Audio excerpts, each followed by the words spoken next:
Now, when I say the word e-commerce, what comes to mind? Dropshipping? I hate to break it to you, but the dropshipping business model is not sustainable for long periods of time. Sure, it may work in the beginning, and this can be a great tool to help you find products. However, sustaining your dropshipping business is almost impossible. So today I'm going to show you how to build your e-commerce website from scratch. Number one is finding a product. There are thousands of ways to find a product these days. Your product has to meet a certain criteria in order for it to be a winner. It has to be small, it has to be in a niche, it has to be reusable. Well, not necessarily reusable, but if it is, better, and I'll explain why. And it also has to have a great sales point. Now, unfortunately, you probably won't find a product that will check off each one of these boxes, but there are some absolute don'ts to a product. If your product falls under one of these categories, don't even attempt to try to test it because it just won't work, or it won't be sustainable. There's only 3 criteria that you absolutely have to stay away from. 1, it's a gimmicky product.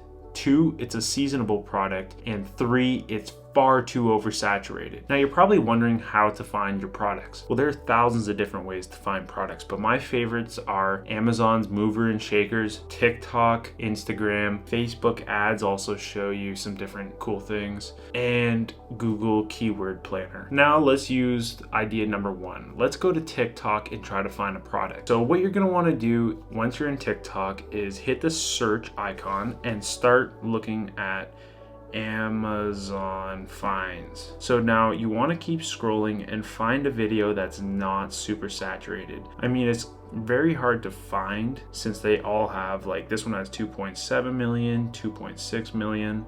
Like, these are a lot of likes. So what you can do is even find like 1 or 2 products that might look good, and you can kind of put them on a spreadsheet and just kind of test them later. So for the sake of this video, let's do this automatic bike pump. Now this is really cool. It's a USB bike pump and it's portable. So it's got that sales pitch and it's also kind of gimmicky, and I also think that we can add a few more items to our store to kind of upsell people. So let's just say that this is what we're going to use. So once you think you found the right product and now you want to see kind of what numbers it's doing, you're going to want to go to Google Keyword Planner. And now that you're in Google Keyword Planner, you're going to want to search your product. So for example, we had the electronic bike pump or USB bike pumps. So we do electronic bike pump, or we could do USB bike pump, USB bike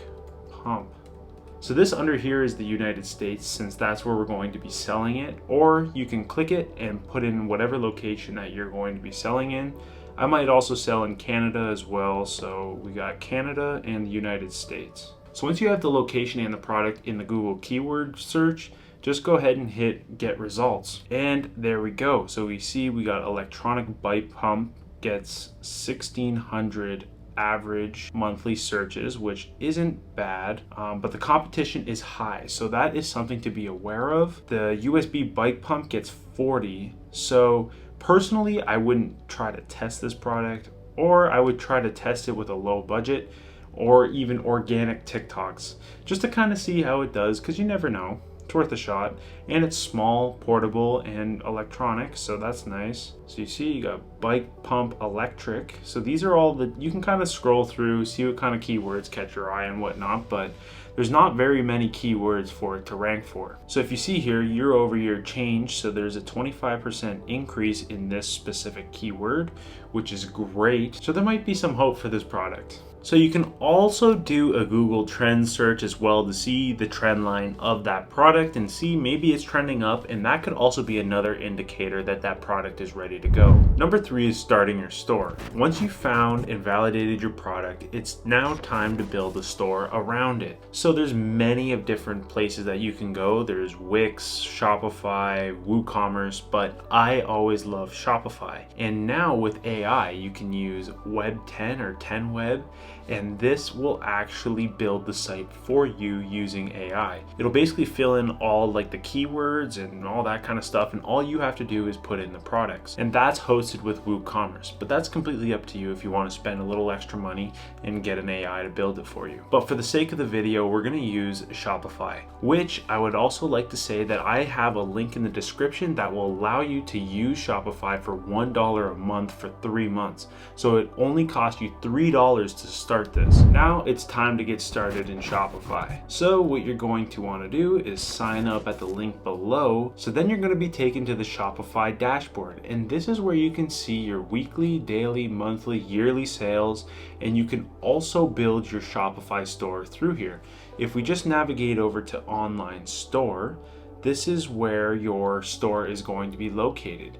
And basically you just hit customize, and once you hit customize, you can basically customize your website to your heart's desire. You can change pictures, change descriptions and whatnot, but I recommend that you only do this for the home page, because once we leave here and we go over to the products page, this is where you're going to be uploading your products. So you can either upload them one by one, or you can use a bridge app that will basically upload your items for you, and it will make the connection between your supplier and your website. Now, once you get your shop looking perfect, it's time to find a supplier for your products. So there's many of different places to find this, such as AliExpress, Alibaba, and DHgate.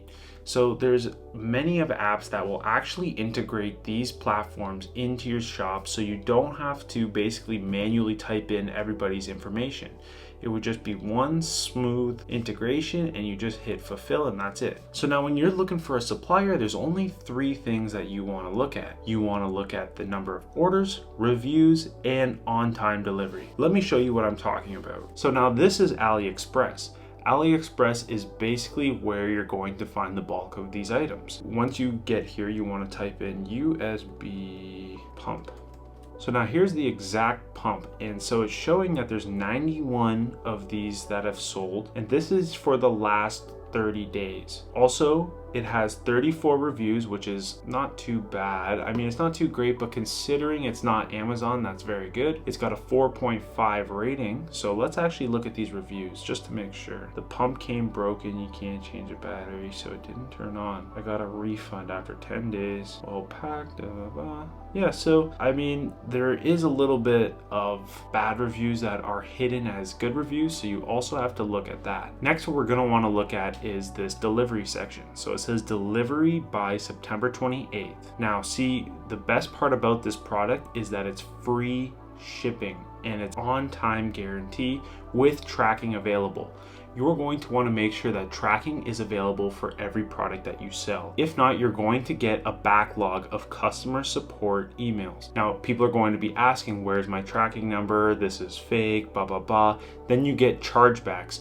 This is when they call their banks and they say, listen, this is a scam, I need my money back. And then the bank comes after you, and there's a $15 chargeback fee that you have to pay for their fuck up. Once you found a product and a supplier, you're going to want to download the DSers app on Shopify. This is the bridge between AliExpress and your Shopify store. So this will allow you to place orders with the supplier on your customer's behalf with all their information already imported. So to download this app, you're going to want to navigate over to Apps and then hit all recommended apps, then Shopify App Store, and then in the top search bar, type in DSers. So you're going to want to proceed to download this. So now there is a monthly fee of $19.90, but just think of the upside of having this app.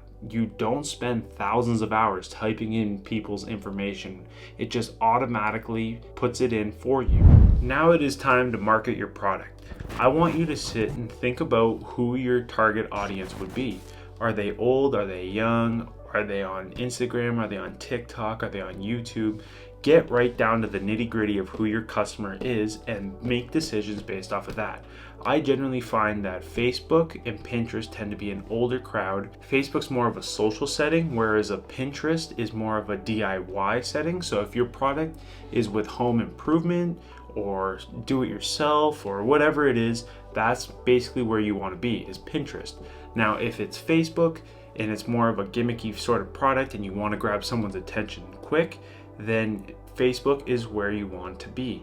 Now, TikTok and Snapchat, those are for the younger generation, and that would also be more of a gimmicky style product, but it also has to hook the buyer right away for them to make a purchase. And I also find that with the younger generation, it's harder to sell to them since they are probably the ones that are going to be looking to do drop shipping. That leaves you with Google Ads. Now, Google Ads is kind of the in-between between all of them. So you can also do a DIY, you can also do a transactional, and you can also make it a quick, instant experience. Maybe Google's the best one for you, but test them all out, see what's up. Start with a bigger budget. I tend to do about $100 a day for 4 days, and that would be just enough data to see if that product's a winning product. Now, if you are able to be profitable in those 4 days, then that is a very good product. I definitely recommend that you scale that product till Timbuktu. And then once you start getting a lot of orders in, you are going to want to order in bulk and look for a 3PL,